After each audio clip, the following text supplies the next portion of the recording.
Hey everybody, Dave Womack here from theprepperproject.com. Today we're going to be doing a little bit of emergency food storage cooking. Because if you're like most preppers, you bought all this stuff and you've never even tasted or sampled or tried to cook it.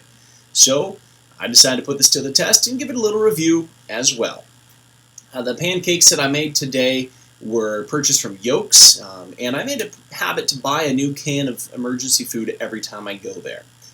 Now these instructions call for 1 1/4 cups of cold water, the pancake mix, and to cook this for 1 to 1.5 minutes per side until golden brown, turning it only once, but since I had never made pancakes, this makes for an even better emergency test. Will I end up wasting food?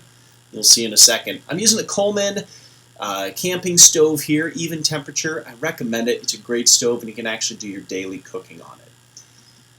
Now, this right here is a pancake mix with water added. You're going to see that I made the first bit too chunky. I should have added more water. Later on in the video, you'll see me make a couple of quick corrections on fixing that as well as the result. So you can start this here with the Insta-Start, but obviously in a grid down, you may want to have some matches on hand as well. Add some fresh blueberries from your garden or some freeze-dried, stir them in there, and then pour it into the pan, or in this case, like molasses, it slowly drips into the pan. Again, never made pancakes before in my life, so you get to see what this would really look like if this was my first time doing it for survival. And yeah, I don't think I'd be eating that, but my dog would be very full. I decided to make some corrections. I added some more water, made it a little bit better consistency, and tried again. On this attempt, I added a little bit of olive oil to keep it from sticking. You can see it kind of spewing off there on the sides.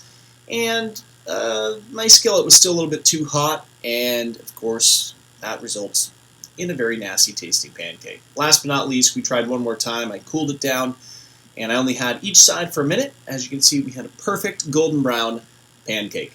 Add a little homemade huckleberry syrup for it, and you've got a fantastic emergency meal in a can. Highly recommended it, and it tasted great.